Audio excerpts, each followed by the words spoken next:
Not everything that weighs heavy is gold, and not every inheritance is measured in money. That night at 3 in the morning, I saw my son robbing me. He was carrying a chest, 350 pounds, $17.5 million in jewelry and gold. I watched him from the darkness. He was sweating, breathing hard, with another man, dragging it out of my house like thieves. And I did nothing. I did not scream. I did not stop him. I did not call the police. When he opened that chest, he thought he had destroyed me. But I had already destroyed him, weeks before. Because a father who truly loves also knows how to punish. And the hardest punishment is not taking away the gold. It is letting him see who he is without it. If this story stirs something inside you, then subscribe to William's Revenge Stories. Every day I share a story that could be yours, or someone you know. Tell us where you are listening from. My name is William Anderson. I am 81 years old. I live on an estate on the outskirts of Vermont, in a house that belonged to my grandfather, and his grandfather before him. This house smells of old wood, of cedar oil, of candles my wife lit every night before sleeping.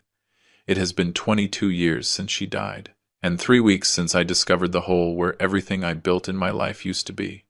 Not the gold, not the jewelry, but the trust. That night when I entered the back room and saw the empty space where the chest always was, I did not scream. I did not call anyone.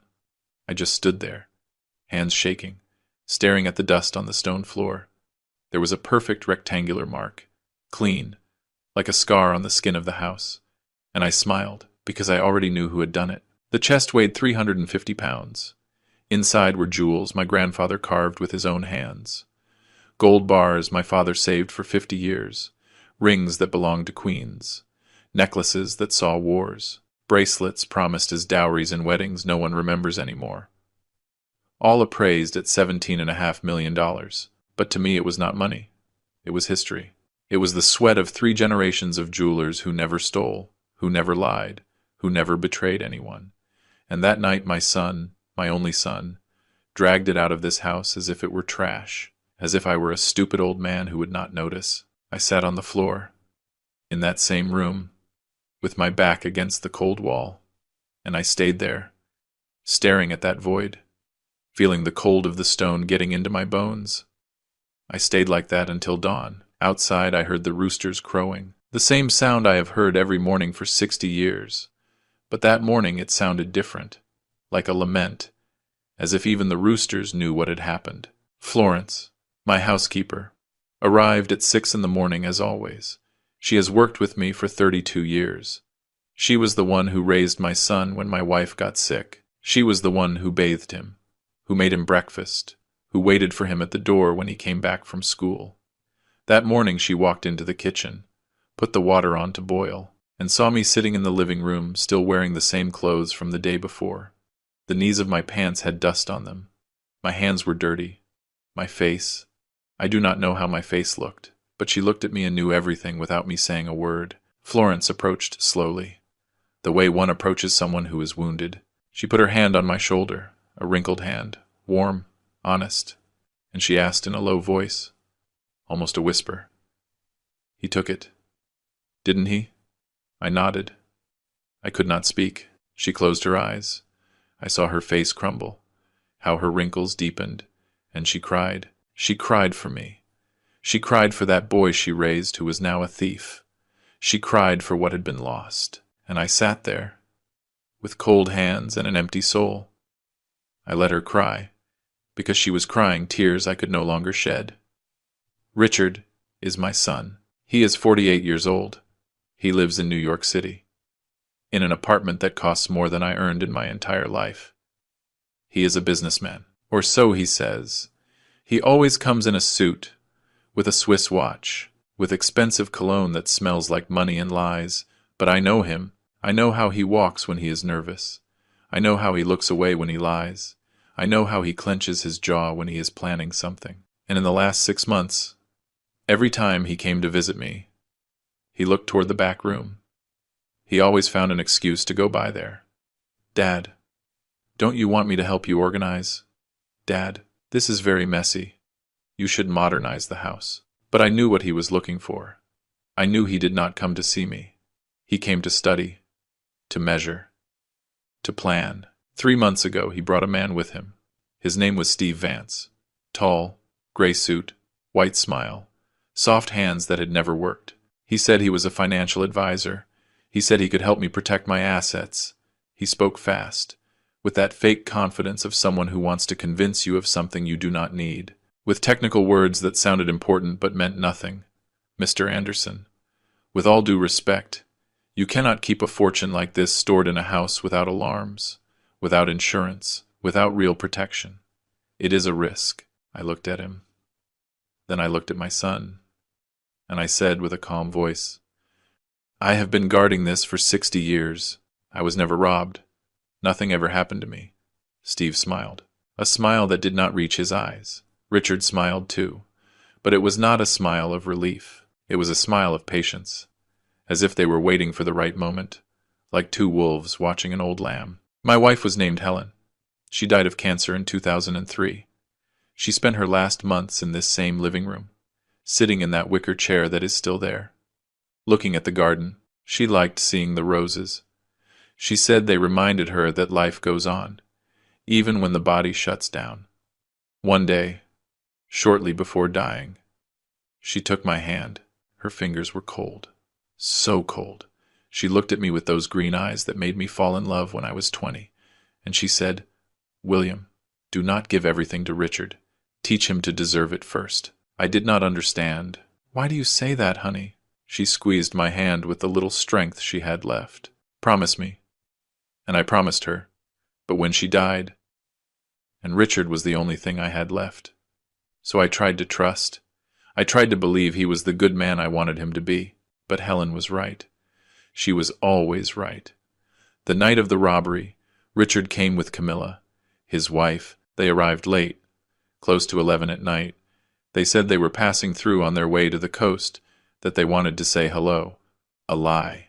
The coast is in the opposite direction. But I said nothing. We had dinner together. Florence had prepared lamb, Richard's favorite when he was a boy. But he barely tasted it. Camilla barely looked at me. She was always like that. Cold. Polite but cold. Like a beautiful but empty statue. Richard talked about business, about trips, about an important contract in Boston. Things that do not matter to me anymore. I just wanted him to stay a little longer, to ask me how I was, to talk about something real, about us, about before. But he did not. At midnight, they left. He hugged me at the door. A quick hug. Mechanical. He said, Get some rest, Dad. And I believed him. I went to sleep thinking that maybe, just maybe, there was still something of my son in there. How foolish I was. I woke up at 3 in the morning. I do not know why. Sometimes it happens. At my age, sleep is light. I heard a noise. It was not loud. It was like a scraping sound, a slow drag, something heavy moving across the wood floor. Then a soft thud. Another one. I got up. My heart was beating fast, not from fear, from something worse, from confirmation. I walked barefoot to the hallway. My feet made the old floorboards creak, but they did not hear me. They were focused. The door to the back room was ajar. There was a yellow light moving inside, a flashlight, and I saw a shadow, a silhouette I have known since he was born. The broad shoulders, the way he leaned, the way he moved his hands. Richard was there, with a flashlight in his hand, and behind him, another man, Steve. They were carrying the chest between the two of them, slowly, in silence, like thieves in the night. I stayed there, hiding behind the wall, in the darkness, watching my son rob me. I did not move a muscle. I did not breathe loud. I just watched. I saw how they grunted from the effort, how they coordinated without speaking, how they knew the way, as if they had practiced it. And maybe they did. Maybe they came other nights when I was sleeping, measuring, planning. I saw them pass in front of me, less than 10 feet away. So close I could smell Richard's expensive cologne, and something inside me died in that moment. It was not love. That had already died before. It was hope, the last hope that I had been wrong, that it was all a misunderstanding. But no, there he was, my son, carrying what he thought was my fortune, taking it out of my house, robbing me. They went out the back door. I heard the engine of a van. I heard them lifting the chest with a ramp, the noise of metal against metal, how they secured it with ropes, how they closed the doors with two dry slams, and then the engine drove away. The sound faded into the night until it disappeared, and everything remained silent. A heavy silence. Absolute. I stood there, in the middle of the dark living room, with cold hands, with a slow heart, and I thought, he did it. He really did it. But I did not cry, because in that moment, something inside me broke. It was not sadness. It was something deeper. It was the confirmation that the son I thought I had never existed. It was just an illusion, a dream, a lie I told myself for 48 years. The next morning, Florence arrived early as always. She found me sitting in the kitchen, with a cold coffee in my hand. I had not moved in hours. I was still wearing the same clothes. Dry eyes, a lost gaze. She came in, saw me, and knew. "Mr. Anderson," she said with a broken voice. I raised my hand. "I know, Florence, I know."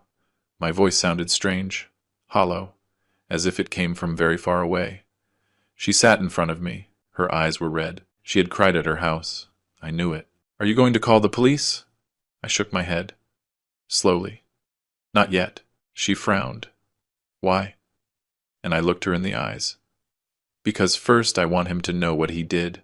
I want him to open that chest. I want him to see what is inside. And when he sees it, he is going to understand who I am." Florence looked at me without understanding. I had not told her the plan yet. There was no plan yet. There was only rage, and justice, and a decision cold as steel. That same afternoon, when the sun started to set over the hills, I called Elijah Ford. He is my friend of more than 50 years. We were workshop partners. We learned the trade together. We grew old together. We buried our parents together. We celebrated births. We mourned deaths. I told him what happened, every detail. He stayed silent for a long time. So long I thought he had hung up. Then he said with a tired voice, "William, I warned you. I told you that boy was not the same anymore." I sighed.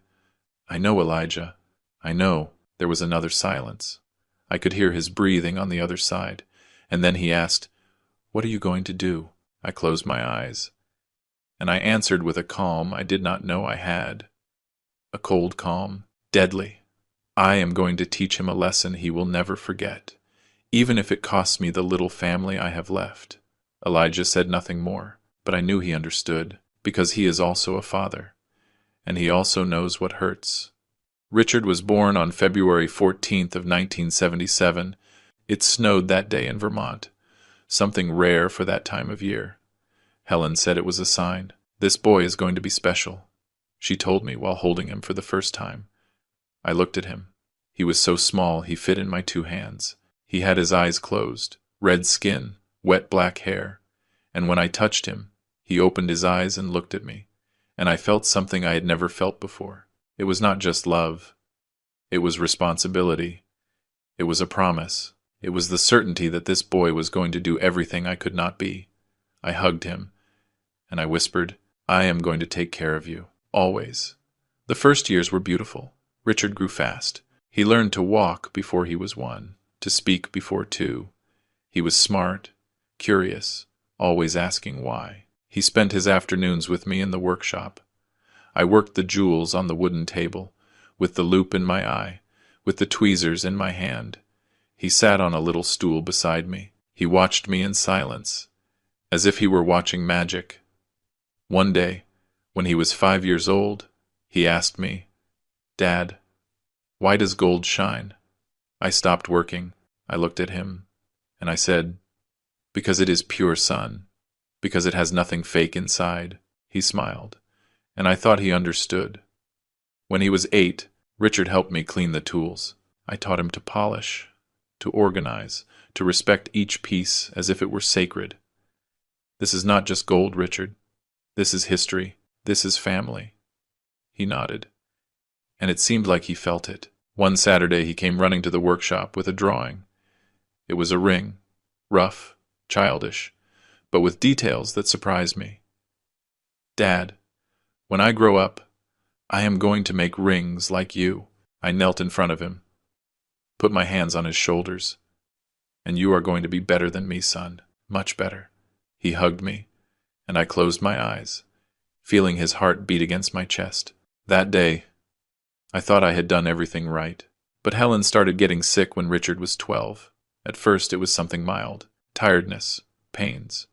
But then came the tests, the doctors, the words we did not want to hear. Cancer, advanced, inoperable. Richard changed. He became quieter, more distant. He spent hours locked in his room. I tried to talk to him, but he only said, "I am fine, Dad. Leave me alone." And I left him alone, because I did not know what to say, because I was broken too. Helen died 3 years later. The funeral was a gray day. No sun, no air. Richard did not cry. He stood in front of the coffin, hands in his pockets, looking at the ground, and, when it was all over, he left without saying anything. At 18, Richard went to New York to study business administration. I wanted him to stay, to learn the trade, to continue the family tradition, but he said, "Dad, that belongs to the past. No one works with their hands these days. The future is something else." I did not know what to answer. I just watched him pack his things, get on the bus, say goodbye with a quick hug, without looking me in the eyes. And when the bus left, I stayed standing at the station, alone, feeling I had lost something more than a son going away to study. I had lost the boy who called me hero. During the first years, Richard called often, once a week. He told me about his classes, his friends, the city. I asked him if he was eating well, if he was sleeping enough, if he needed money. He always said no. "I am fine, Dad. Don't worry." But his voice sounded different, harder, colder, as if he were learning to be someone else. At 23, he told me he had a girlfriend. Her name was Camilla. "She is smart, Dad. We study together. You are going to like her." Camilla was tall, thin, with straight blonde hair, expensive clothes, perfect manners, too perfect. She greeted me with a smile that did not reach her eyes. "Nice to meet you, Mr. Anderson." I shook her hand, cold, soft, without strength. During the meal, she talked about business, about opportunities, about investments. Richard looked at her with admiration. I looked at both of them and thought, "Where is my son?" After eating, I went out to the garden to smoke a cigar. Florence followed me. "Mr. Anderson, that girl is not good for him." I sighed. "I know, Florence, but he is grown up now. He does not listen to me anymore." She shook her head. "No, sir, you are his father. You still have to try." But I did not, because I was afraid of losing him more than I already had. Richard married Camilla 2 years later. It was a big wedding, in New York, at an elegant hotel with people I did not know. I went alone. I sat in the first row. I saw my son say, "I do," with a smile that seemed practiced. I saw Camilla look at him with eyes that did not shine with love, but with ambition. And when the ceremony ended, Richard hugged me. "Thanks for coming, Dad." I hugged him back, and I told him, "Take care of her, and take care of yourself too." But he was no longer listening to me. Years passed. Richard visited less and less, once a year, if that, always in a rush, always with excuses. "Dad, I have a lot of work. Dad, I have to travel." I understood, or that is what I told myself. But the truth is it hurt. It hurt sitting in that big empty house, waiting for a call that never came. It hurt seeing the photos of when he was a boy, smiling, happy, and comparing them with the man he was now. One day, Elijah came to visit me. He found me looking at an old photo. "What are you looking at, William?" I sighed. "My son, before he got lost." Elijah put his hand on my shoulder. "There is still time. While you are alive, there is time." 2 years ago, Richard started coming more often. At first I thought he had changed, that maybe he had reflected, that maybe he wanted to recover what we had lost. But then I noticed something. He always asked about the chest. "Dad, do you still have it there? Dad, When was the last time you checked it? Dad, have you thought about putting it in a bank? I tried to change the subject, but he insisted, and every time he left, I stayed with that strange feeling in my chest. That feeling that something was wrong, that my son was not coming for me. He was coming for something else. Iris, my granddaughter, was the only one who noticed. She is 23 years old. She studies art history in Boston. She is just like Helen. The same green eyes, the same soft smile, the same huge heart. One day she came to visit me. We were drinking tea in the garden when she told me, "Grandpa, you trust my dad?" I looked at her, surprised. "Why do you ask me that?" She looked down. "Because I don't. I haven't for a long time." I felt a chill on my back. "Iris." She interrupted me. "And I know when he lies. And lately, he lies a lot." I said nothing, because I knew she was right, and because I could no longer deny it. 2 months before Richard brought Steve to my house, I turned 80. 80, a number that weighs heavy. That marks you. That reminds you that time runs out. Helen always said, "Birthdays are for being with who you love." And that day I only wanted one thing, that my son would come. Nothing else. No gifts, no parties. Just him. A week before I called him. "Richard, Saturday I turn 80. Can you come?" There was a silence. "Dad, let me check my schedule. I'll confirm." He hung up. And I waited, but he did not confirm.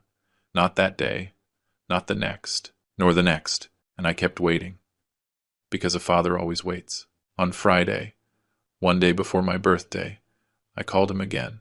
"Richard, are you coming tomorrow?" He sighed, as if I were a bother. "Dad, tomorrow I have an important meeting. I don't know if I can." I swallowed hard. "Son, you only turn 80 once in a life." He stayed quiet. "I know, Dad. Let me see what I can do. I'll call you later." He hung up. He did not call. That night I sat in the kitchen until late. Florence saw me and asked, "Mr. Anderson, are you okay?" I forced a smile. "Yes, Florence. I'm just tired." A lie. I was not tired. I was broken.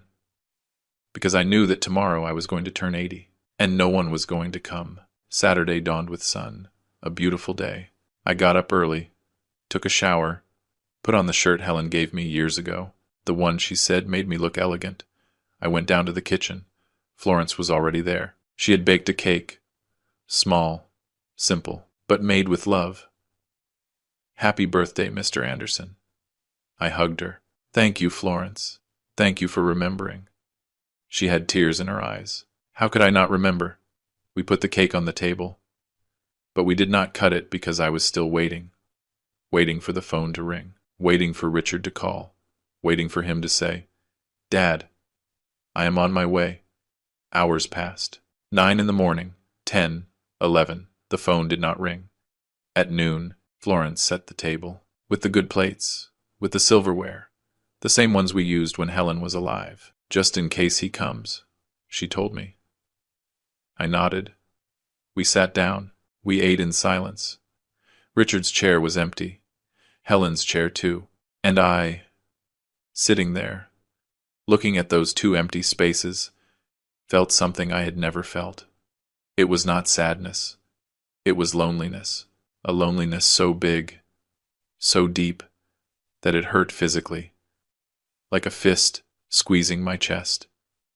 Florence looked at me, not knowing what to say, because there was nothing to say. Words do not fill empty chairs. At 3 in the afternoon, the phone rang. I ran, as if I were 20 years old. "Richard?" It was Iris. "Grandpa, happy birthday. Forgive me that I could not go. I have exams at the university, but I send you a huge hug." I smiled. "Thank you, sweetie." "Don't worry," she hesitated. "Grandpa, is my dad there with you?" I looked at the empty table. "No, sweetie. He did not come." There was a long silence. "And did he call at least?" I closed my eyes. "No." Iris sighed with anger. "I cannot believe he is so. Grandpa, I am sorry. I am so sorry." I swallowed the lump in my throat. "It is okay, sweetie. I am fine." A lie. I was not fine. But a father does not burden his grandchildren with his pain. That afternoon I went out to the garden. I sat on the stone bench, the same one where Helen used to sit to watch the roses. The sun was starting to set. There was a beautiful silence. Birds singing. Soft wind. Everything was perfect. Except me. I was broken. I looked at my cell phone. Nothing. Not a message. Not a missed call. Nothing. My son had forgotten my birthday. Or worse, he had not forgotten. He simply did not care. And that second option hurt more, because forgetting is human, but ignoring is a choice. And Richard chose to ignore me on the day I turned 80. On the day that maybe, just maybe, could be one of the last ones. At 7 in the evening, Florence brought the cake with a candle. Mr. Anderson, you have to blow out the candle and make a wish. I looked at her. And what am I going to wish for, Florence? She sat beside me. Whatever your heart wants. I looked at the candle, the small flame dancing with the wind, and I thought about what to wish. I thought about Helen, that I wished she were alive. I thought about Richard, that I wished he were the son he used to be. But then I thought about me, and I realized that the only thing I wanted was to stop hurting, to stop waiting for something that was never going to arrive. I blew out the candle, and the wish I made was the saddest of my life. May I have the strength to accept that my son no longer loves me. That night, at 11, when I had already given up, the phone rang. It was Richard. Dad, happy birthday. Sorry for calling late. I had a horrible day. Meetings all day. His voice sounded tired, but not regretful. I said nothing. Dad, are you there? I took a deep breath. Yes, Richard. I am here, waiting for you. All day. Waiting for you. He stayed quiet. Dad, I already told you I had meetings. I interrupted him, and for the first time in years I told him what I really felt. Richard, today I turned 80. 80. And you did not come. You did not even call on time. And I was here. Alone, looking at the door, waiting. He sighed, annoyed. Dad, don't exaggerate. It is just a birthday. And there, in that sentence, I knew everything. It is just a birthday, I repeated slowly. You are right, son. It is just a birthday. Just like I am just your father. Just like it was only my wife who raised you. Just like it is only the house where you grew up. My voice trembled. Not from weakness. From contained rage. Richard, your mother died 22 years ago. And since then, you are the only thing I have left. The only thing. And today, the day I turned 80, you did not come. Not because you couldn't, but because you didn't want to. He tried to interrupt. Dad. But I continued. And the worst part is not that you didn't come. The worst part is that you didn't care. That for you, I am just a birthday. Something that can be forgotten. Something that is not worth the effort. I hung up, and I cried. I cried like I hadn't in years. Florence, who had heard everything from the kitchen, came and hugged me. She said nothing. She just held me while I cried. And in that hug, I understood something. He was a stranger with my last name, a man who called me Dad, but who did not know what that word means. And that night, on my 80th birthday, something died inside me. It was not love. That had already died before. It was hope, the last hope, that maybe someday he would return to be who he was. That night I understood that he was not going to return, that the boy who hugged me in the workshop, who called me hero, who drew me under a yellow sun, that boy was dead, and in his place remained a man who forgot birthdays, who ignored his father, who only came when he needed something. The next day, Sunday, a package arrived. It was from Richard, a big box. I opened it. Inside was an expensive watch, shiny, with a card. Happy birthday, Dad. Sorry I couldn't go. Here I send you something so you remember me. I looked at the watch, cold, soulless, bought in a rush, probably at the airport, to soothe his guilt, and I put it in a drawer, because I did not need a watch to remember him.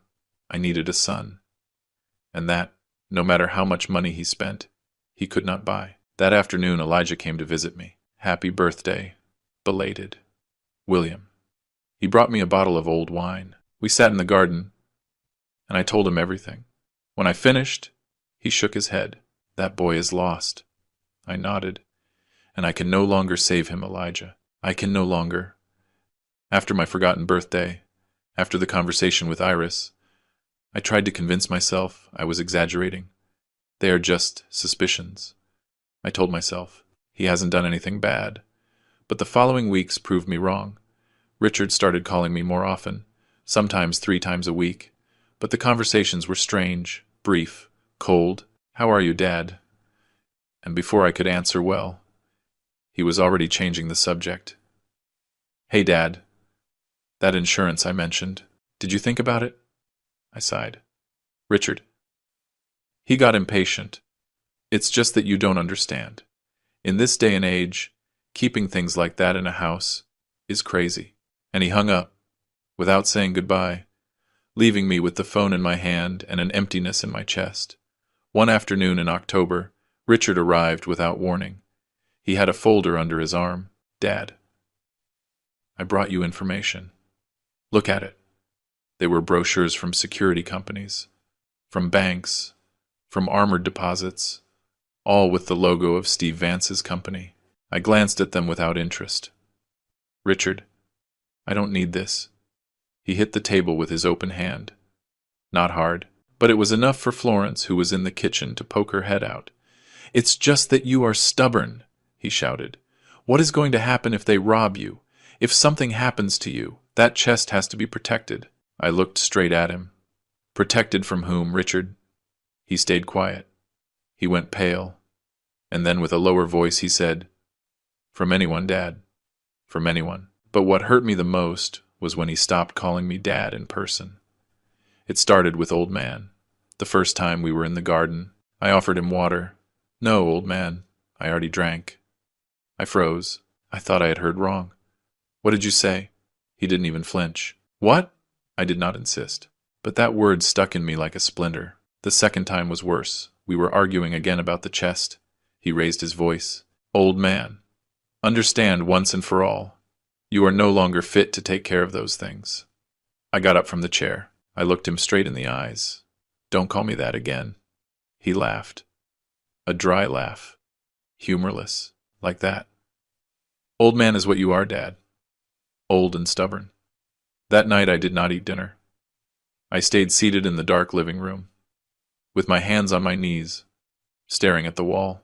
Florence entered slowly, with a bowl of soup. Mr. Anderson, you have to eat something. I shook my head. She left the bowl on the table and sat beside me. That boy is not the same anymore. I nodded. I know. She put her wrinkled hand on mine. You don't have to put up with this. He is your son. Yes. But you also deserve respect. I swallowed hard. And what do I do, Florence? Lose him forever? She sighed. Mr. Anderson, maybe you already lost him. And maybe what you have to do now is take care of yourself. Days later, Florence told me something that froze my blood. Mr. Anderson, forgive me for what I am going to tell you, but I have to do it. I looked at her. Tell me. She lowered her voice. That man, Steve, the one who came with your son a few weeks ago. I saw him again. He was alone, outside the house. I went out to sweep the front, and there he was, across the street, with his cell phone in his hand. When he saw me, he walked fast toward a car. But before leaving, I saw him pass by the back door. He crouched down and was looking at the lock. I felt like I couldn't breathe. When was that? She looked down. 4 days ago. I didn't want to scare you, but I had to tell you. That same afternoon, I checked all the doors, all the windows, the locks, the bolts. Everything was fine, but I no longer felt safe. I felt watched, spied on, as if someone were studying my house, measuring my steps, waiting for the exact moment. I called Elijah. William, you have to do something, he told me. You cannot stay there waiting for the worst to happen. I did not know what to do. I did not want to believe it. I did not want to accept that my son, my own blood, was planning to rob me. But all the signs were there, and I could no longer ignore them. Iris came to visit me again one Sunday. This time she brought lunch. We ate in the garden. She looked at me with concern. "Grandpa, I see you very tired." I forced a smile. "I am fine, sweetie." She put down her fork. "No, Grandpa, you are not fine. I know you. Something is happening to you." I sighed. I didn't want to worry her, but she insisted. "Is it my dad again?" I did not answer, and that silence was enough. She closed her eyes. "Grandpa, please, tell me what is happening." So I told her everything. The thing about Steve, the calls, the old man comments, the locks. She listened without interrupting, and when I finished, she had tears in her eyes. "I cannot believe he is capable of doing this to you," she whispered. I squeezed her hand. "I don't want to believe it either, but the evidence is there." Iris stayed quiet for a long time. Then she looked at me with determination. "Grandpa, I am going to talk to him." I shook my head. "No, sweetie. I don't want you to get in the middle." She stood up. "I don't care. He is my father. But you are my grandfather, and I am not going to let him hurt you." That afternoon, when Iris left, I stayed sitting in the garden watching the sunset, and for the first time in a long time I did not feel completely alone. Someone in this family still saw me, still cared for me. But Richard came back before Iris could talk to him. He arrived one night, close to 10, without warning. He knocked on the door hard. I opened. He was serious, tense. "Dad, we have to talk." He entered without waiting for an answer. He sat in the living room. I closed the door and remained standing. "What's wrong?" He took a deep breath. "Dad, Steve made me a proposal. It's good. Very good. He can insure everything you have in that chest. But he needs to see it, appraise it, document it." I shook my head. "I already told you no." He stood up. "Dad, stop being so distrustful. He is just trying to help you." I looked at him directly. "Help me or help you?" The silence that followed was heavy. Richard looked at me with something I had never seen in his eyes before. It was not anger. It was contempt. "You know what, old man? Do what you want." He turned around and walked toward the door. Before leaving, he stopped. Without turning around, he said, "One day you are going to need me, and that day I hope you remember this." And he left. The door closed with a dry slam. I stayed there, standing in the middle of the empty living room, feeling that I had just lost something more than an argument. I had just lost my son. And the worst was that he had already lost me a long time ago. I was just accepting it now. That night, I took out an old photo of Richard. He was 8 years old. He was smiling with a hammer in his hand in the workshop next to me. He seemed so happy, so innocent, so mine. I looked at that photo for hours, and I cried. I cried for the boy he was, for the man he could have been, and for the stranger he had become. Florence came down at some point in the night. She found me there with the photo in my hands. She said nothing. She just sat beside me, and the two of us stayed in silence, accompanying my pain, because sometimes words are not enough. Sometimes only silence remains, and the certainty that something broke forever. 3 weeks after that last fight, Richard called me. His tone was different, soft, almost affectionate. "Dad, I'm sorry. I crossed the line. I shouldn't speak to you like that." I said nothing. I heard his voice. "But I did not believe him," he continued. "I want to invite you to dinner, to New York, on Friday. We'll go to a nice place, you and me, like before. What do you say?" Something inside me wanted to believe, a small part, a foolish part that still hoped my son would return. "It's okay," I said finally. "Perfect, Dad. I'll pick you up at 5. He hung up, and I was left with the phone in my hand, wishing I wasn't wrong. But deep down, I knew I was. Friday arrived. Richard appeared in a black Mercedes, shiny, with leather seats and that expensive smell I never liked. "Do you like it, Dad?" I nodded without enthusiasm. "It's nice." I got in. He drove fast, talking about business, about contracts he just closed, about an important client. I listened halfway. I looked out the window, watching the fields pass, the hills, the towns, And I thought, when was it that I stopped knowing this man? We arrived in New York when the sun was starting to set. The sky was orange, beautiful, but I could not enjoy it, because I felt something bad was about to happen. The restaurant was right downtown, an elegant place, with a glass facade, golden lights, waiters in black vests. Purely business people come here, Richard said as we entered. You're going to like it. But I didn't like it. I felt out of place, with my old shirt, my worn shoes, my slow way of walking. People looked at us, or rather, they looked at me, as if asking themselves what I was doing there. Richard walked ahead, confident, greeting the maitre d'. I have a reservation. Table for 6. I stopped. 6? He turned around. Yes, Dad. I told you it was a dinner. Some friends are coming. But he hadn't told me anything. And there I knew this was not what he had promised me. When we arrived at the table, there were already people. Camilla was sitting, looking at her cell phone. Steve Vance was next to her in a blue suit, and that fake smile I already knew. And there were 3 other men I did not recognize. Richard introduced me quickly, without enthusiasm. This is my dad, William. The men nodded. One raised his hand in greeting. Another barely smiled. No one stood up. No one shook my hand. I sat at the end of the table. Richard sat on the other side, far away. And that's how the worst dinner of my life began. They talked about things I did not understand, about hedge funds, about stocks, about real estate projects. I tried to follow the conversation, but I got lost. The words were technical, fast, full of codes only they handled. I ate in silence, chewed slowly. The steak was tough. Or maybe it was me who no longer had the strength even to swallow. No one asked me anything. No one looked at me. It was as if I wasn't there, as if I were a ghost sitting at the end of that long and cold table. At one moment, one of the men mentioned something about family assets. Everything must be legally documented, he said with a serious tone. Steve seized the opportunity. He looked toward Richard. Exactly. There are still people who keep fortunes in their houses, without protection, without insurance. It is a terrible risk. Everyone nodded. I felt how the conversation was directed toward me, how every word was a poisoned arrow. Richard looked at me sideways. I held his gaze. And in that silence I understood. This dinner was not a reconciliation. It was an ambush, a way to pressure me in front of others, to make me look like a stubborn and irresponsible old man. I decided to speak. Just once.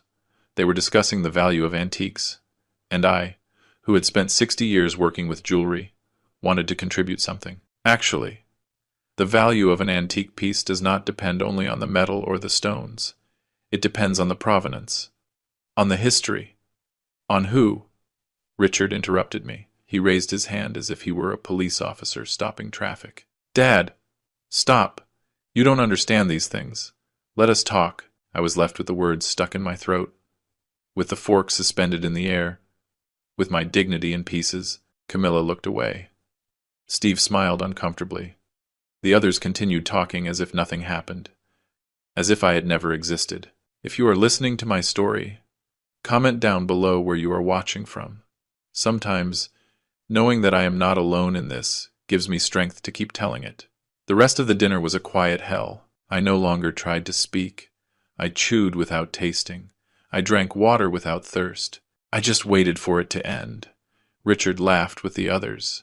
Camilla ordered dessert. Steve told a joke and everyone laughed except me. At one moment, Richard looked at me. Are you okay, Dad? I nodded. But I was not okay. I was destroyed. And the worst was not the interruption. The worst was that he had humiliated me. In front of strangers, in front of his wife, in front of everyone. He had taken away my voice. He had taken away my respect. He had turned me into nothing. When the dinner ended, we all left together. Outside it was cold. Richard talked with Steve about I don't know what. Camilla walked ahead, in a hurry. I stayed behind, alone, watching them walk away. Then I felt a hand on my shoulder. I turned around. It was an older man, about 60 years old, with a gray beard and tired eyes. Mr. Anderson? I nodded. I am Evan Burns. I worked with your son 5 years ago. He shook my hand. Nice to meet you. He looked toward where Richard was. Then he looked at me. And, with a low voice, almost a whisper, he said, "Be careful with your son. He did the same to me before sinking me. Do not trust him. And trust that guy Steve even less." I froze. What happened? Evan shook his head. I don't have time. But investigate. Ask around. Richard has debts. Many. And he is desperate. Before I could ask more, he left. Walked fast. Disappeared among the people. Richard came toward me. Who was that? I shrugged. He confused me with someone. Richard looked at me suspiciously, but did not insist. Well, Dad, I'll take you to the station. Tomorrow I have meetings early. I can't drive you to Vermont. And there I understood another thing. He wasn't even going to drive me back. He was going to leave me alone. As always. The return trip by train was the longest of my life. I sat by the window. I watched the darkness outside. The lights of the towns passed fast. The people in the car slept, read, talked. I just watched my reflection in the glass, and I saw a tired old man, humiliated, betrayed by his own son. I arrived in Vermont past midnight. I walked to the taxi stand. The cold air hit my face, and I cried. There, standing in the middle of the empty street, with hands in my pockets, I cried like I hadn't done in years, because that night I understood something. My son did not love me. Maybe he never did, and I had to accept it, even if it killed me inside. The day after returning from New York, I did not leave bed until noon. Florence knocked on the door several times. Is Mr. Anderson okay? I did not answer.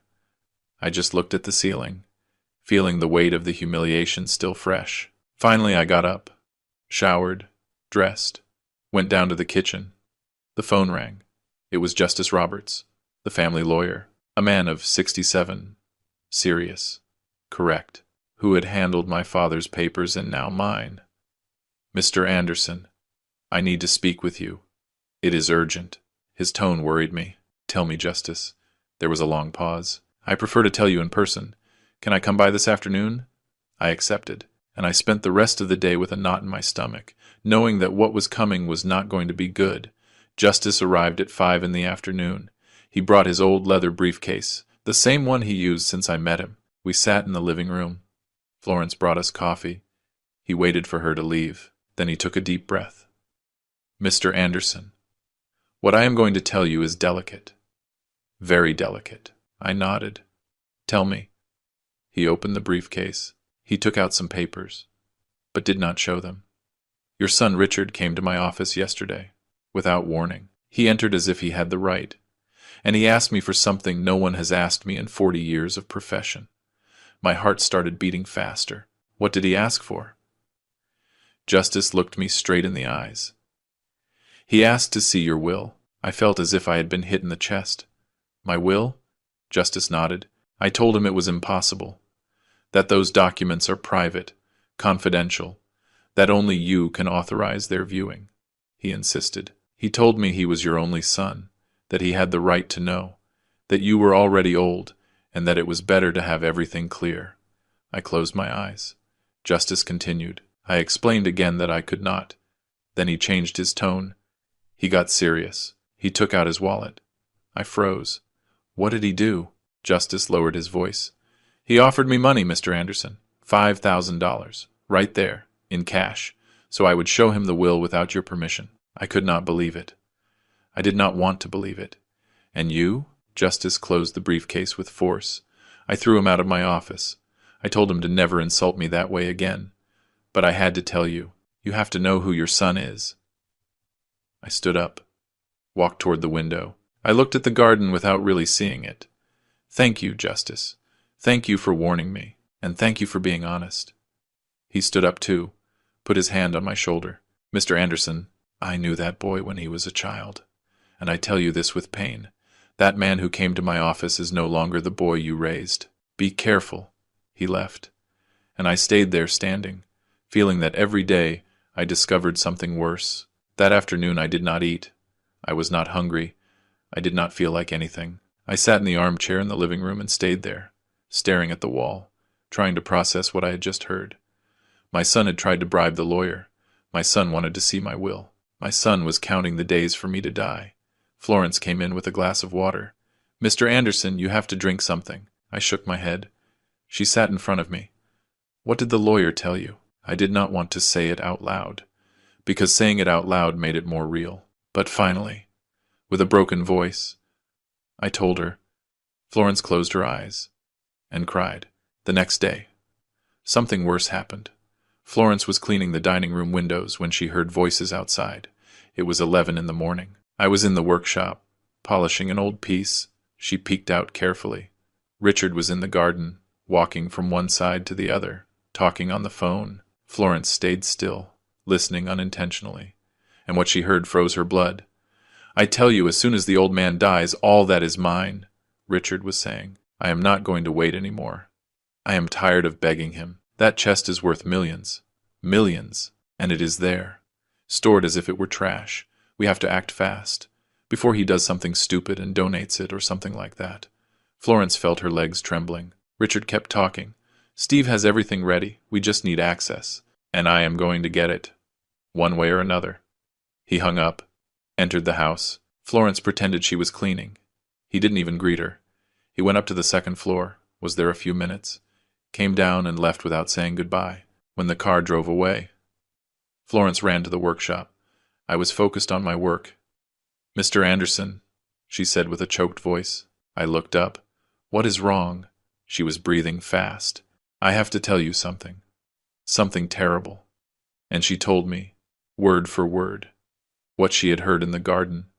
And when she finished, I dropped the tweezers I had in my hand, and I remained silent. That night, I could not sleep. I stayed sitting in bed with the light off, looking at the darkness. As soon as the old man dies, those words repeated in my head like an echo. My son was waiting for me to die. He was not visiting me for love. He was not calling me out of worry. He was watching me, waiting, like a vulture waits for its prey to stop breathing. I got up, walked to the room next door, the room that was Helen's. I still keep her things, her clothes, her perfumes, her books. I opened the dresser drawer, took out a photo, her and me, young, smiling, the day of our wedding. I looked at it for a long time, and then I spoke to her. "Honey," I said in a low voice, "honey, I think we failed. You told me not to give him everything, to teach him to deserve it. But I did not listen to you. I believed that love was enough, that with patience, with time, he was going to change. And look at me now. Look at what our son became." I pressed the photo against my chest. "Forgive me, Helen. Forgive me for not listening to you. Forgive me for not being stronger. Forgive me for losing him." I sat on the floor, with my back against the wall, hugging that photo as if it were her, and I cried. I cried like I hadn't cried since she died. Because this time I was not crying for her death.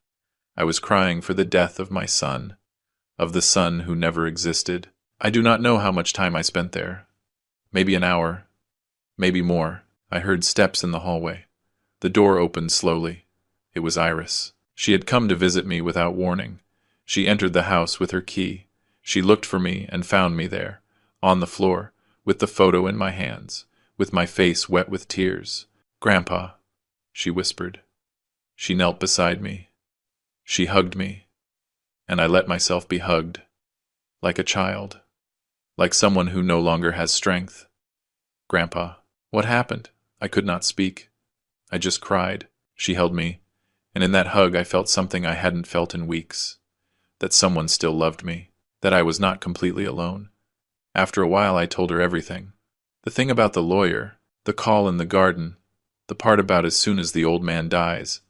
Iris listened to me with red eyes. When I finished, she shook her head, disbelieving.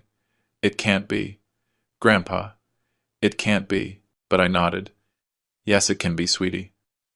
"And it is." She stayed quiet a moment. Then she looked at me with a determination that surprised me.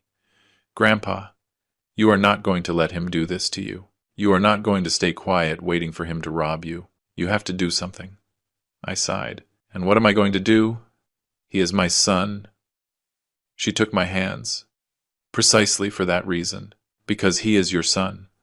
And because what he is doing is not what a son does, it is what a thief does. And thieves have to learn.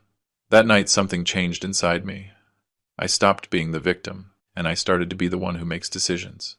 After Iris left that night, I stayed alone in the house. Florence had gone to her room. Everything was silent. But in my head there was a thunder. Richard's words did not stop repeating. As soon as the old man dies, all that is mine. I walked through the empty house, through the workshop, through the living room, through the garden under the moon, and in every corner I saw ghosts. I saw the boy he was, the man he could have been, and the thief he had become. I sat on the garden stairs, the same ones where he sat as a child eating bread with oil, and I cried again. But this time the tears were not of sadness. They were of rage. I entered the house. I went up to the second floor, opened the door to Richard's room, the room where he grew up, where he slept until he was 18. I still keep some of his things, school trophies, childhood photos, a drawing he made for me when he was 6, me, him, and Helen, holding hands under a yellow sun. I took it. I looked at it, and I felt something break inside me. That boy in the drawing no longer existed. Maybe he never existed.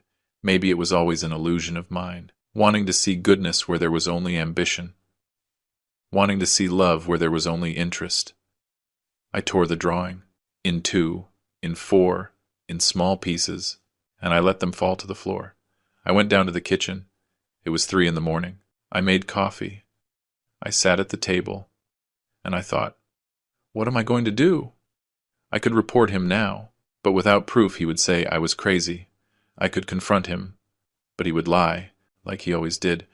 I could wait for him to rob me, and then report him, but that would make me a victim, and I did not want to be a victim anymore. I wanted to be the one who controls, the one who decides, the one who teaches. And then something in my mind cleared up, cold, calculating. An idea started to form, slow, but perfect. I took out an old notebook, a pen. I started to write. Plan. I wrote the word and underlined it twice. Step 1. Make exact replicas of every piece in the chest. Step 2. Swap the real content for the replicas. Step 3. Send the real jewelry out of the country. Step 4. Let Richard steal the chest. Step 5. Report him publicly. Step 6. Wait for him to try to sell the pieces and discover they are fake. I reread what I had written, and I smiled. It was not a smile of happiness. It was a smile of war, because this was no longer about forgiving. It was about teaching, and the best lessons hurt. But then I thought about Helen, about what she would tell me if she were alive. William, he is your son. And I would answer her, not anymore, honey. Not anymore. Because a son does not wait for his father's death. A son does not bribe lawyers. A son does not call the man who gave him life old man. Richard had stopped being my son the day he chose gold over me, and I, finally, had to accept it, no matter how much it hurt, no matter how much it destroyed me. I had to accept that the son I loved died a long time ago. At 5 a.m, I made a decision. I was going to try one last time, one last chance. I was going to call Richard. I was going to tell him everything. No filters, no fear. I was going to put the truth in his face.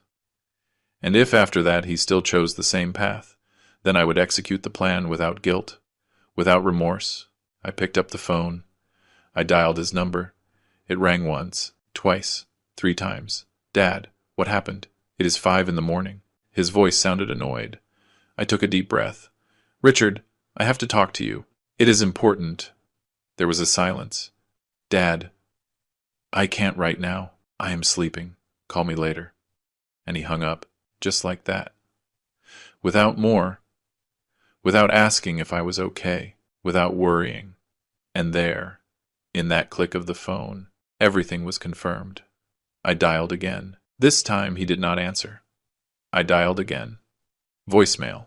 Richard, I said in the message, I know what you are planning. I know you want that chest. I know you are waiting for me to die. And I want you to know something. That chest is never going to be yours. Never. Because a son who waits for his father's death deserves nothing. Absolutely nothing. I hung up, and I waited. 1 hour, 2, nothing. Richard did not call back. He did not write. Nothing. And that nothing was the clearest answer I could receive. He had chosen, and so had I. That morning, when Florence arrived, she found me sitting in the workshop, with the notebook open, with the plan written down. Did Mr. Anderson not sleep? I shook my head. No, Florence. But it doesn't matter. Because tonight, I made the most important decision of my life. She sat in front of me. What are you going to do? I looked her straight in the eyes. I am going to let my son condemn himself. I am going to give him enough rope to hang himself. And when he does, the whole world is going to know who he really is. Florence nodded slowly. Then I am with you. Until the end. I took her hand. Thank you, Florence. You don't know how much that means. Later, Iris arrived. She had come without warning again. She saw me with the notebook. Grandpa, what is that? I showed her the plan. She read it in silence. When she finished, she looked up. Her eyes were teary. Grandpa, this is going to destroy him. I nodded. I know, but he chose to destroy himself first. I am just going to make sure he learns the lesson. She stayed quiet a moment. Then she said something that surprised me. I am going to help you. With everything. Whatever you need. I hugged her. Thank you, sweetie. But this is going to cost me dearly. It is going to cost me my son. She looked at me with tears. Grandpa, you already lost him. A long time ago. Now you are just closing the door. That afternoon I finally called Elijah. But before that I did something else. I entered the back room. I opened the chest. I took out every piece, one by one. I put them on the table. And while I looked at them, I spoke to them, as if they had a soul. You are going to help me teach him a lesson. The last lesson. I closed the empty chest. And in that moment I felt that something in me had also emptied out. The hope, the illusion, the unconditional love. Everything was gone. And what remained was an old man, tired, but decided to get justice.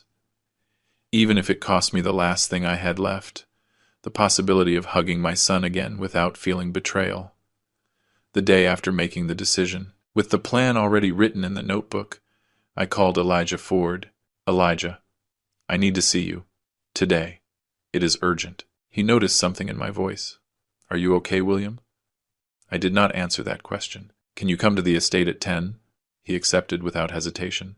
I hung up. Florence prepared coffee for me. What are you going to do, Mr. Anderson? I looked at her, and for the first time in weeks, I smiled. It was not a smile of happiness. It was a smile of decision. I am going to teach him a lesson he will never forget. Even if it costs me the last thing I have. Florence nodded slowly. Then count on me. Iris had slept at the house. She came down the stairs. Grandpa, I want to help too. The three of us looked at each other. And there, in that old kitchen, the plan was formed. Elijah arrived on time. He brought his straw hat, his plaid shirt, his worried face. We sat in the workshop. I closed the door. Elijah, I need you to do something for me. Something I have never asked you. He took off his hat. Tell me. I took a deep breath. I need you to make me exact replicas of every piece I have in the chest, every bar, every jewel, every ring, everything. Elijah looked at me as if he didn't understand. Replicas. I nodded. He frowned. William, what for? I looked him straight in the eyes. To let my son rob me, but so he doesn't steal what he thinks. The silence was long. Elijah leaned back in the chair, and then slowly he began to understand. Are you saying that? I interrupted him. Yes, I am going to substitute all the real content for replicas. The true jewels I am going to send away, to a safe place, and I am going to let Richard take the chest. But when he opens it, when he tries to sell it, he is going to discover that everything is fake, and there he is going to understand who I am. Elijah stayed quiet a moment. Then he sighed. William, that is brilliant. And painful. I nodded. I know, but it is the only thing I can do. If I call the police now, he is going to say it is a lie, that I am old, that I am paranoid. I need proof. I need him to condemn himself. Elijah shook my hand. Count on me. That same afternoon we opened the chest. Iris, Florence, Elijah and I. We put everything on the workshop table. Antique jewelry, rings with emeralds, pearl necklaces, pure gold bars. Everything shone under the light. Iris watched with eyes wide open. Grandpa, I had never seen all this together. I nodded. This is 3 generations of work. This is history. And your father thinks he can take it as if it meant nothing. Elijah took measurements. He took photos, made sketches. It is going to take me 2 weeks, he said. But I am going to make the best replicas of my life. They are going to look real. Only an expert with special equipment will be able to tell the difference. I hugged him. Thank you, friend. Thank you for not judging me. Iris stood looking at everything. Then she looked at me. Grandpa, are you sure about this? He is your son. I interrupted her softly. For that very reason, sweetie. Because he is my son. Because if I don't teach him now, he is never going to learn. And he is going to end up destroying himself. I can no longer save him. But maybe I can prevent him from getting more lost. She had tears in her eyes. And what if after this he never speaks to you again? I smiled with sadness.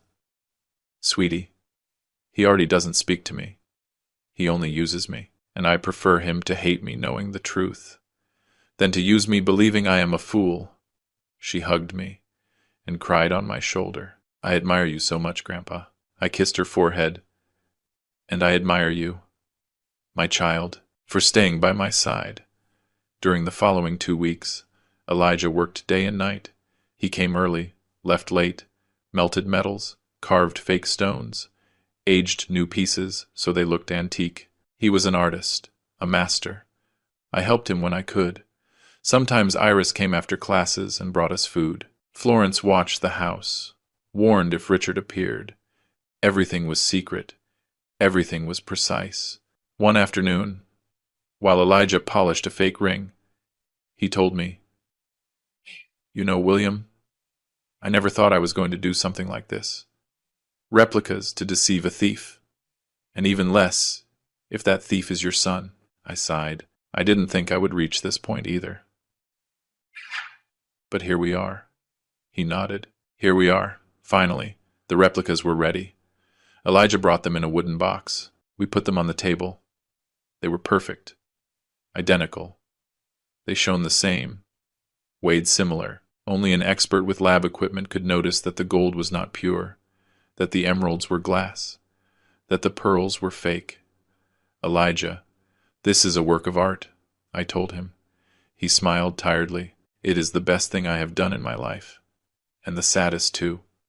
I paid him. He did not want to accept. This is for friendship. But I insisted. Take it. You deserve it. He took the money and, before leaving, hugged me tight. May God be with you, friend. I nodded. I don't know if God is with me anymore, but I know you are. And that is enough for me. That night, with the help of Iris and Florence, we substituted the contents of the chest. The real jewels were stored in sealed suitcases. Iris would take charge of taking them to a bank in Switzerland, in the name of a foundation I had created in secret in Helen's name. The chest remained filled with replicas. Perfect. Intact. No one would notice the difference. But before closing it, I took out a paper. I wrote a letter. With my own handwriting. I trembled while I wrote, not from fear, from rage, from pain, from disappointment. I wrote, What you were looking for was not gold. It was power. And that was never in this chest. It was in your heart, and you lost it a long time ago. Your father. I folded the letter. I put it inside an envelope, and I placed it at the bottom of the chest underneath the fake bars. Iris watched me in silence. Grandpa, do you think he is going to read it? I locked the chest with the key. Maybe, maybe not. But I needed to write it. I needed him to know that I am not a stupid old man, that I knew, that I always knew. Florence put her hand on my shoulder. Mr. Anderson, you are the bravest man I know.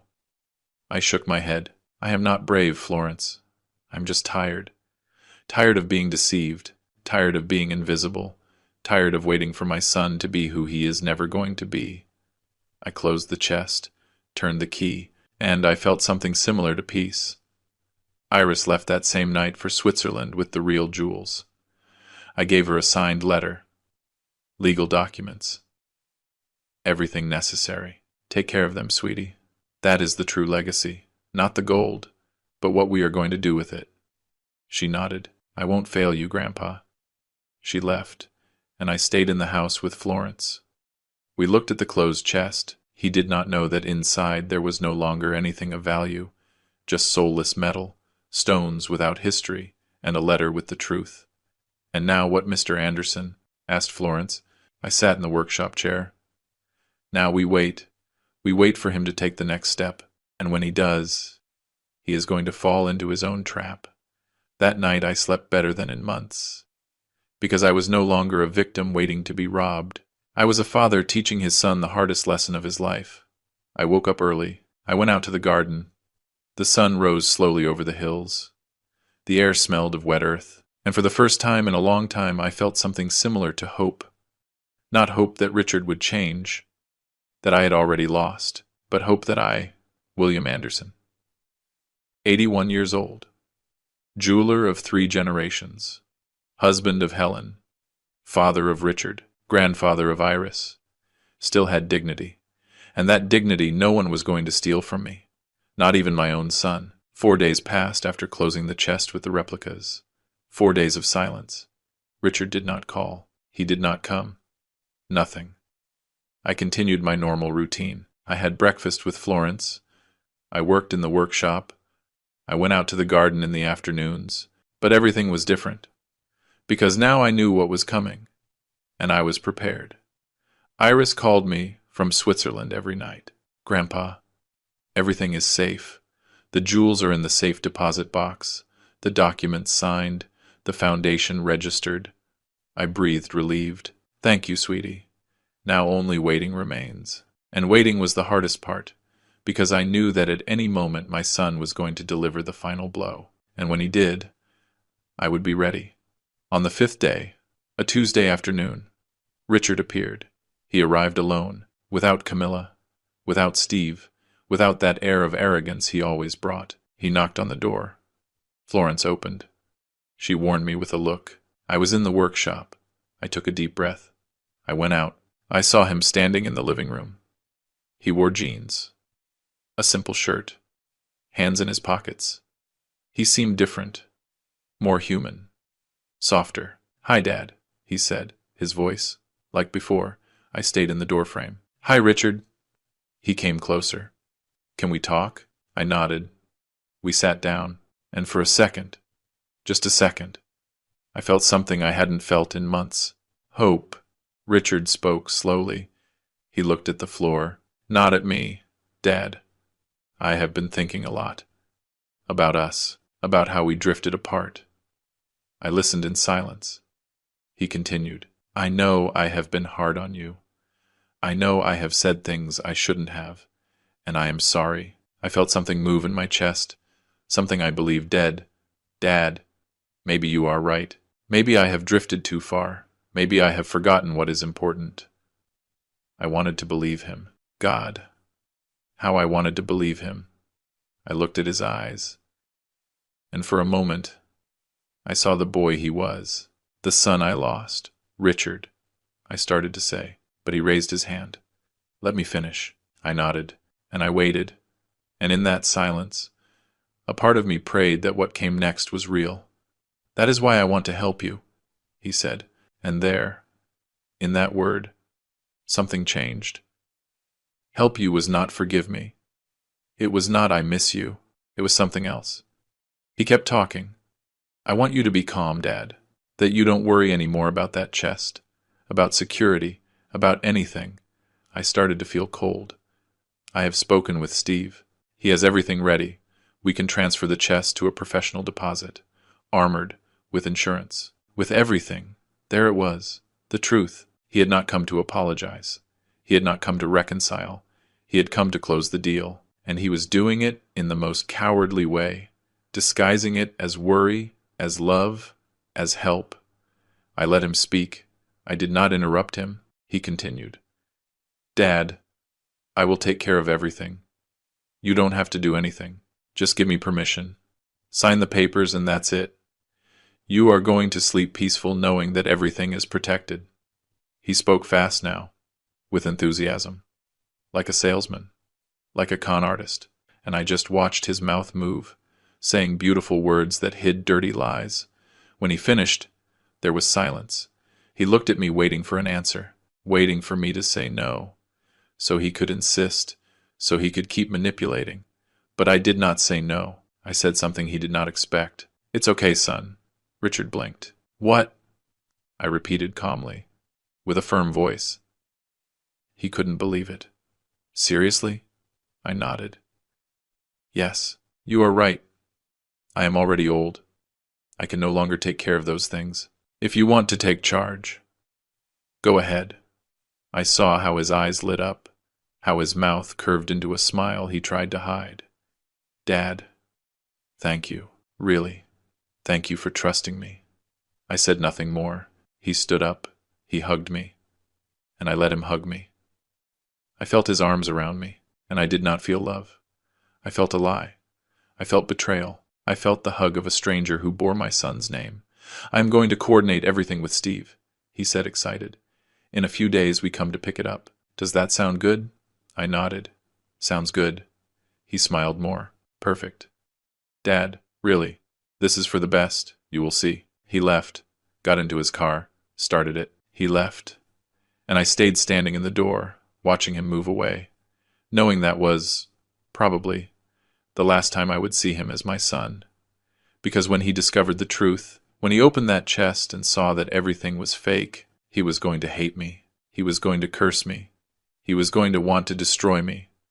But I didn't care anymore, because I had already lost him a long time ago. Florence came out of the kitchen. She had been listening to everything.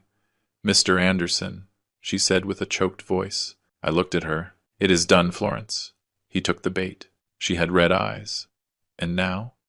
I walked toward the workshop. Now we wait. We wait for him to come rob me. And when he does, he is going to discover that the thief robbed himself. She shook her head. I cannot believe it has come to this. I sat in my workshop chair. I looked at the old tools, the same ones my grandfather used, the same ones my father used, the same ones I used all my life, and I thought, 3 generations of honesty, and my son destroyed them in a single generation. That night Richard called.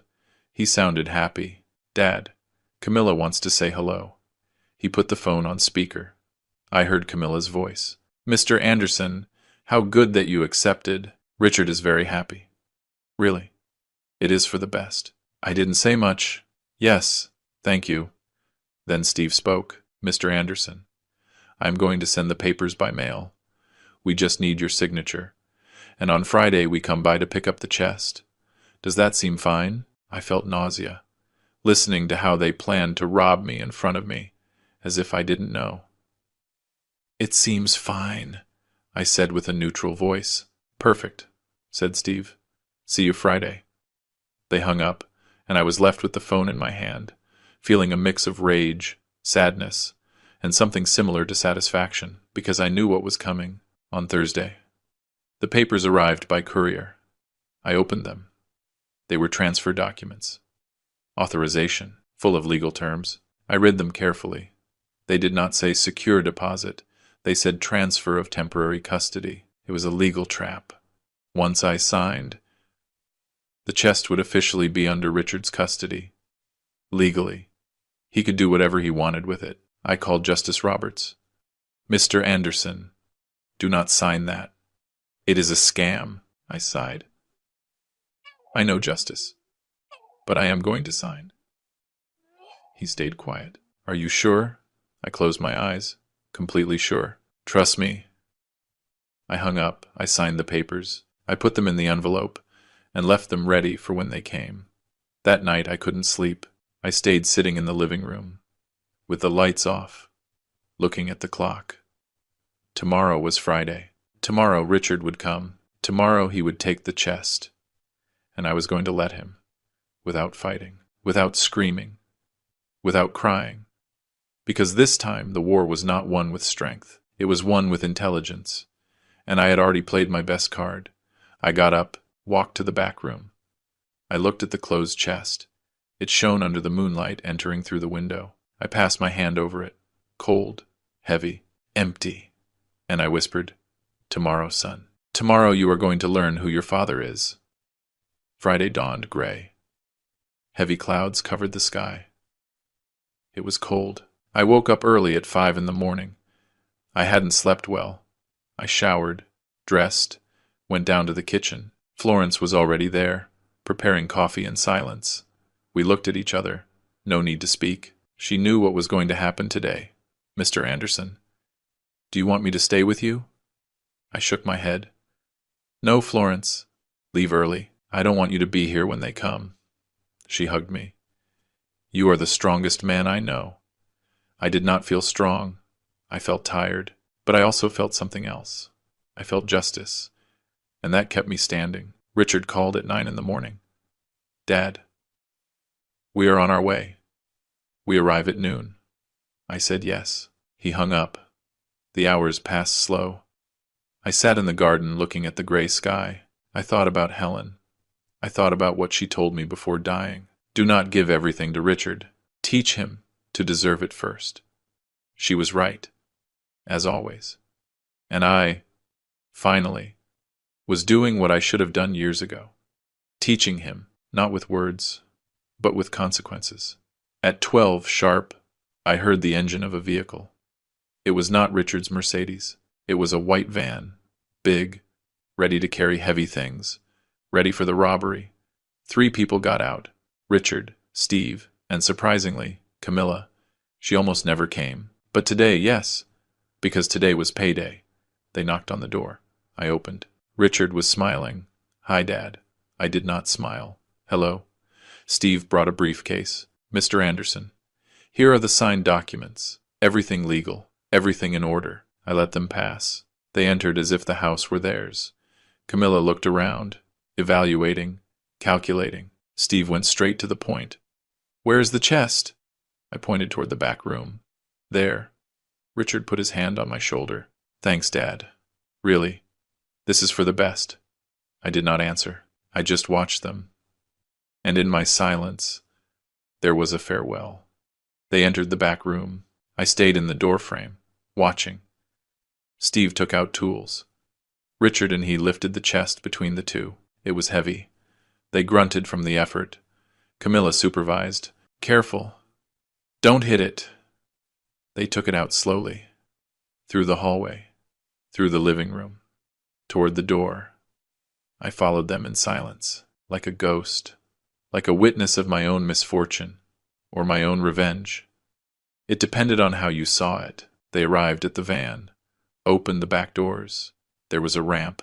They loaded the chest carefully, secured it with ropes, closed the doors, and just like that, in less than 15 minutes, they took what they thought was my fortune. Richard came back toward me. He gave me a hug. "Dad, it's done. Now you are going to be calm." I let him hug me. I said nothing. He pulled back. "I'll call you tomorrow to tell you how everything got installed in the deposit." I nodded. Camilla said goodbye with a kiss on the cheek. Cold. Calculated. Steve shook my hand. "A pleasure, Mr. Anderson." They got in the van, started it, and left. I stayed standing in the door, watching them move away down the dirt road, kicking up dust, taking the chest, taking the replicas, taking their own sentence, and I did not feel sadness. I felt something similar to peace. But then I heard a cry. I turned around. Florence was in the second-floor window, crying. She had returned. She hadn't left. She had stayed hidden, watching everything. I went up the stairs, entered the room. She was there with her hands on her face, sobbing. "Mr. Anderson." I saw it all. I saw how they took it. Like thieves. Like... She couldn't finish. I got close. I hugged her. "It's over, Florence. It's over." She looked at me with red eyes. "How can you be so calm?" I looked her straight. Because I already punished him, Florence. He just doesn't know it yet. She understood and stopped crying. That afternoon I called Justice Roberts. Justice. It happened as we expected. They took the chest. There was silence on the other side. Do you want me to file the report? I took a deep breath. Yes. But not as common theft. I want it registered as family betrayal. I want it to be in the newspapers. In the news. Everywhere. I want Richard Anderson's name to be marked. Justice hesitated. Mr. Anderson, that is going to be very public. Very painful. I closed my eyes. I know. But it is necessary. Because if I don't do it, he is going to keep believing he can do whatever he wants without consequences. And that has to end. Justice sighed. Understood. Tomorrow, first thing I file the report. That night was the longest of my life. Not because I was afraid, but because I knew what was coming. Richard was going to open the chest. He was going to try to sell the pieces. And at some moment in the next few days he was going to discover that everything was fake, and there his world was going to crumble. I sat in the dark living room, looked at Helen's photo that is always on the mantel, and spoke to her. Honey, I did it. I did what you asked me. I taught him. I don't know if he is going to learn, but at least I tried. The moon entered through the window. The house was silent. And I, for the first time in months, felt in control. I was no longer the victim. I was the judge. And the verdict was already given. The next day, Saturday morning, Justice filed the report. Not in any police station. He filed it directly with the district attorney, with documents, with photos, with testimonies from Florence, with the call history, with everything. The report said, grand larceny and elder abuse. The son, Richard Anderson, 48 years old, stole a chest valued at $17.5 million from the residence of his father, William Anderson, 81 years old, through deceit and manipulation. The news reached the press in less than 2 hours. Local newspapers published it that same afternoon, the Nationals the next day. On Sunday, my phone did not stop ringing. Journalists, neighbors, people I hadn't seen in years. Everyone wanted to know. Everyone wanted to talk. I did not answer anyone. I just waited. I waited for the call I knew was going to arrive. And it arrived Monday morning. It was Richard. His voice sounded desperate. Dad, what did you do? Everyone says I robbed you. This is crazy. I listened in silence. He shouted, Dad, I only wanted to help you. I didn't rob you. The chest is safe. It is in the deposit like we agreed. I waited for him to shut up. And when he did, I told him, with a calm voice, Richard, open the chest. There was silence. What? I repeated. Open the chest, and then call me. I hung up. I sat down, and I smiled. It was not a smile of happiness. It was a smile of justice. Florence entered. Was it him? I nodded. Yes. And what is going to happen when he opens it? I looked out the window. He is going to discover that the man he thought he could rob was smarter than him, stronger than him, and more dignified than him. And that is going to be the most expensive lesson of his life. 2 days passed without news from Richard. 2 days of tomb-like silence. I knew something was happening. I could feel it. Tuesday night, Iris called me from Switzerland. Grandpa, I just saw the news. The police in Antwerp issued an alert. They are looking for 3 people who tried to sell jewels of suspicious origin. My heart accelerated. Antwerp? She confirmed. Belgium. It seems your son didn't waste time. I hung up. I sat down, and I waited, because I knew that at any moment Richard's world was going to explode, and I was going to be here, 3,000 miles away, watching how everything he built with lies collapsed. Wednesday morning my phone rang. It was Justice. His voice sounded agitated, almost excited. Mr. Anderson, they found him. The Belgian police detained him in Antwerp. Him, his wife, and Steve Vance. I closed my eyes. What happened? They tried to sell the pieces in the Diamond District. It is the biggest jewel market in Europe. They entered a prestigious appraisal house, a place where millions move.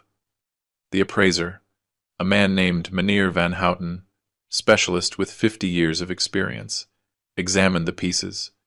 He paused. "And?" I asked, although I already knew the answer. He said everything was fake.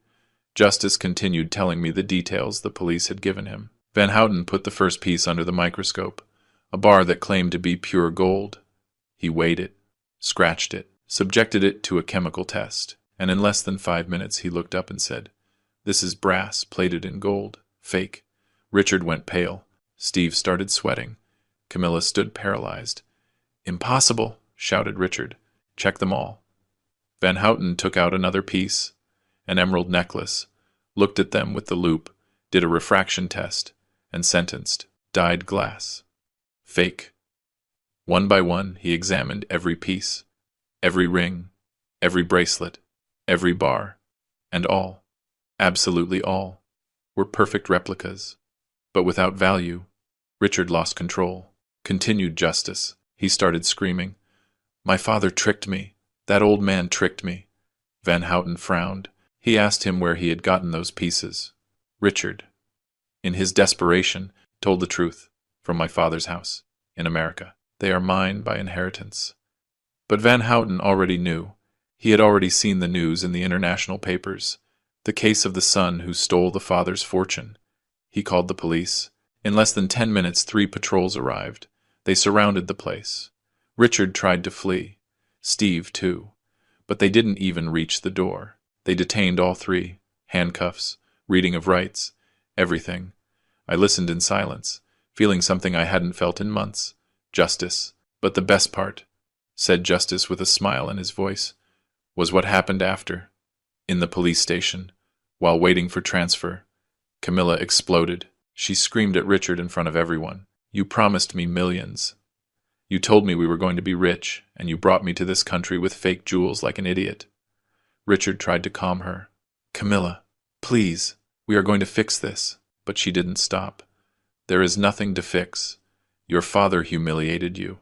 He made you look like a thief and like a fool." And then she said something that confirmed everything I suspected. "I married you for the money you were going to inherit, and turns out there is nothing.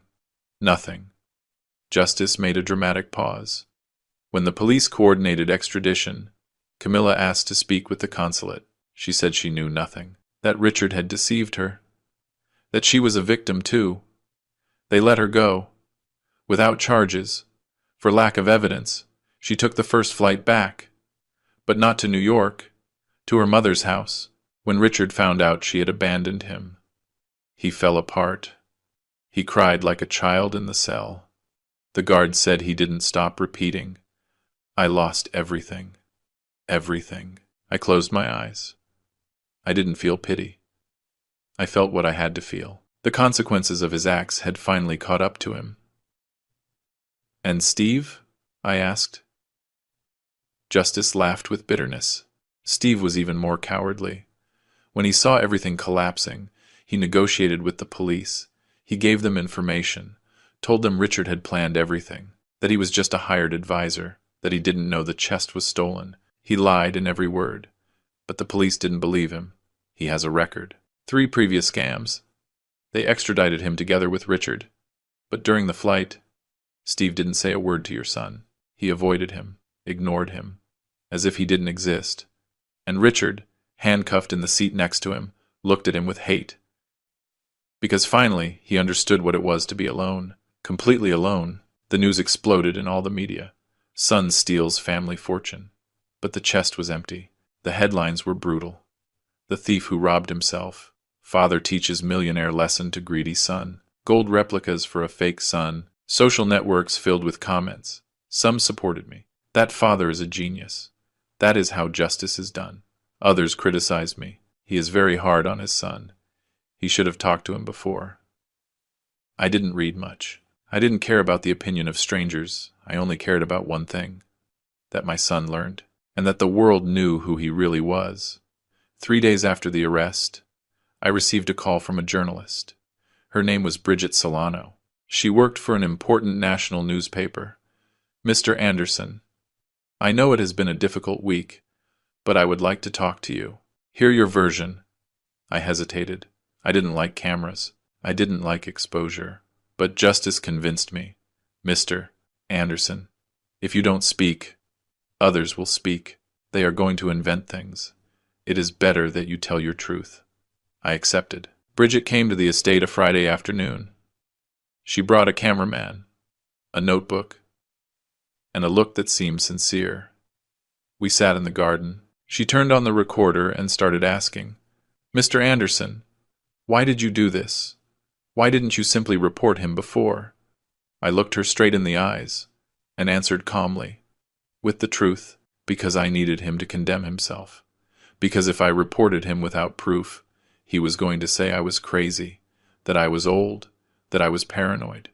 But this way, with the chest in his hands, trying to sell the pieces, he cannot deny anything. He wrote his own sentence himself.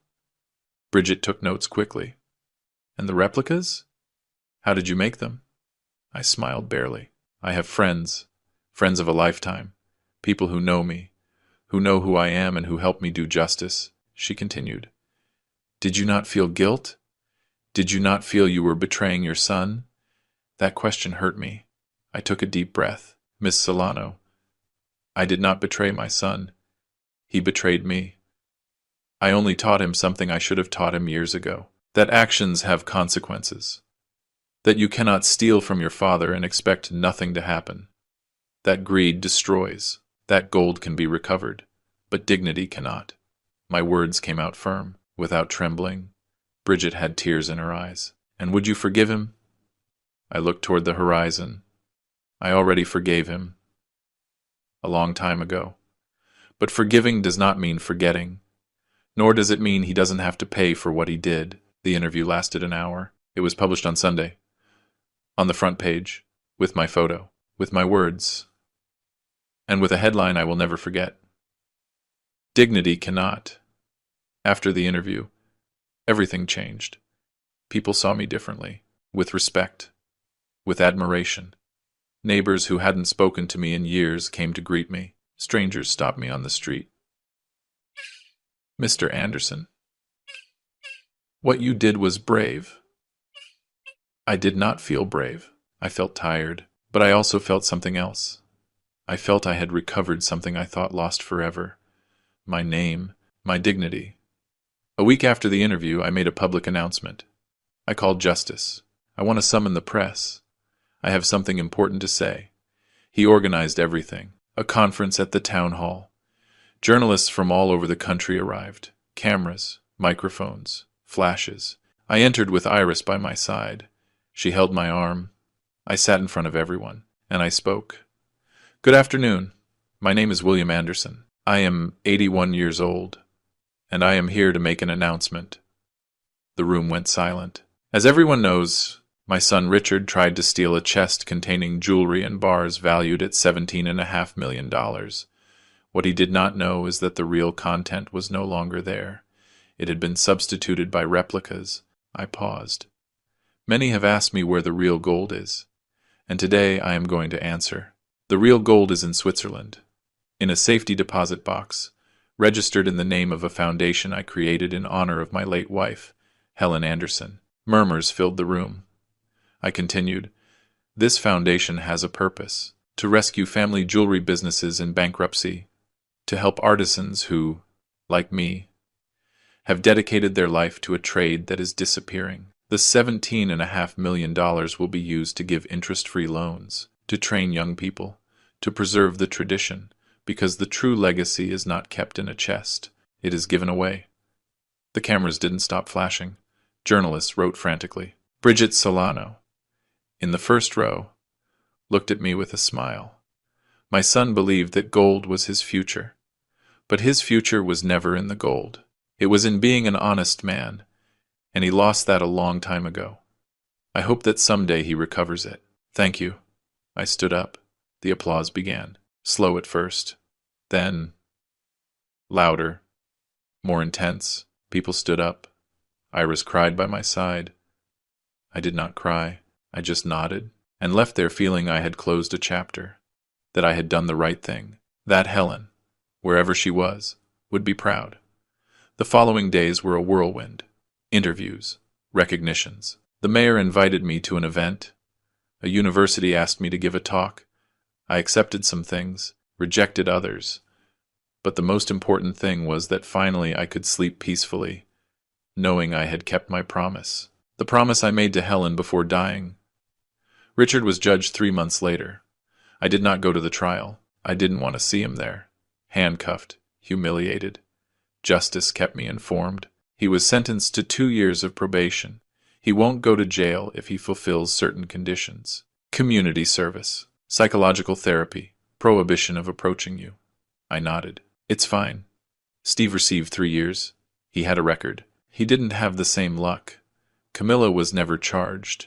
She divorced Richard by mail, without a trial, without anything. She just signed papers and disappeared from his life. Evan Burns. The ex-partner who warned me, called me, Mr. Anderson. Justice was done. I thanked him. Thank you for warning me that day. He laughed. Thank you for having the courage to do something. 6 months passed. Half a year of silence. Richard did not call me. He did not write. Nothing. I continued my life. I worked in the workshop. Iris visited me often. The foundation started working. We helped 5 jewelry stores. Gave scholarships to 10 young people. Helen's name was on every plaque, on every document, and I felt that. Somehow, she was still alive. One Saturday afternoon, while I was pruning the roses in the garden, I heard the noise of a car.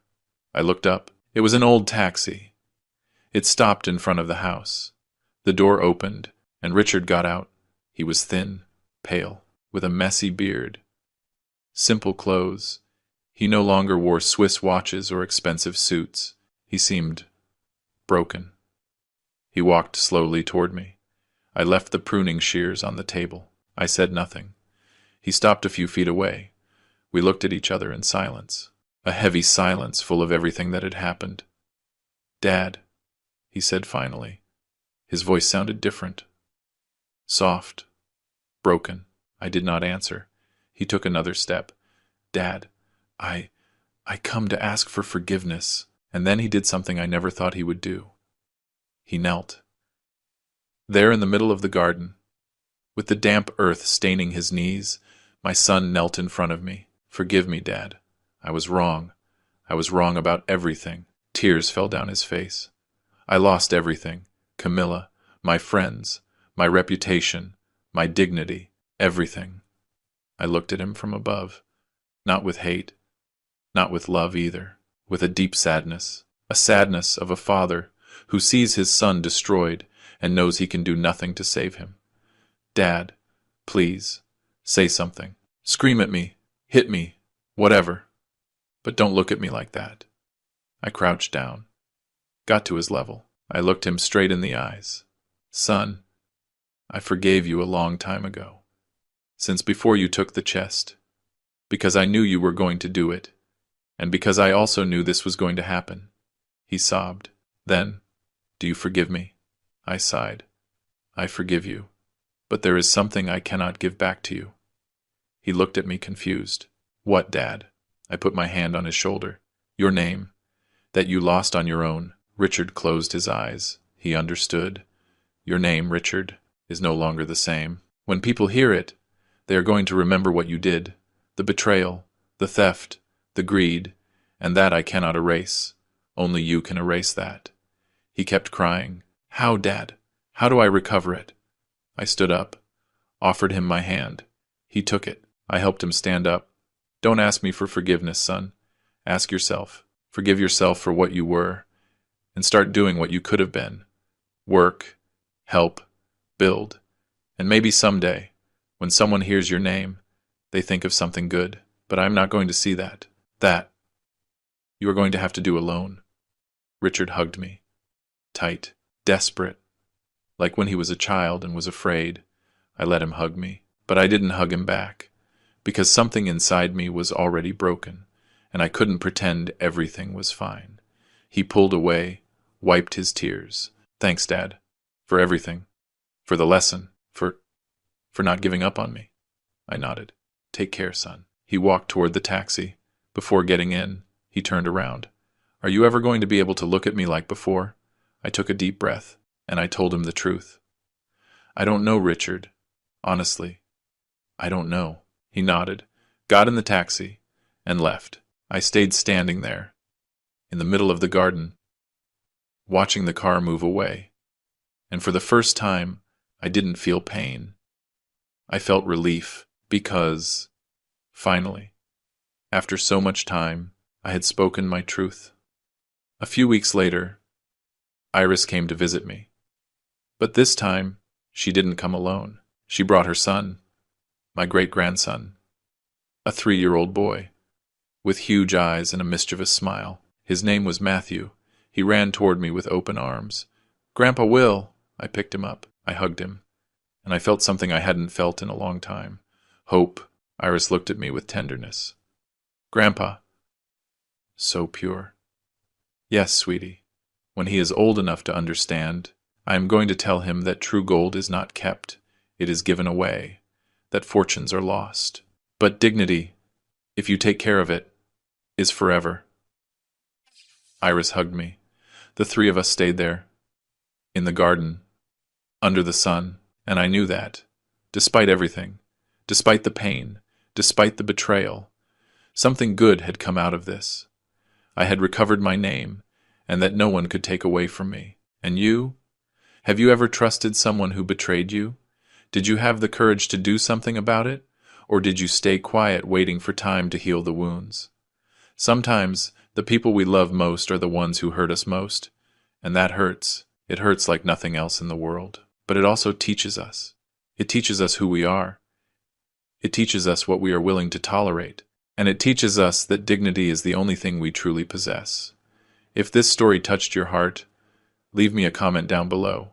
Tell me where you are listening from. Tell me if you ever lived something similar. And if these stories of life, of pain, of justice, move you as much as me. Subscribe. Every day, I share a new story. A story that could be yours, or someone you know. See you in the next story. Have a great day, or a great night, wherever you are.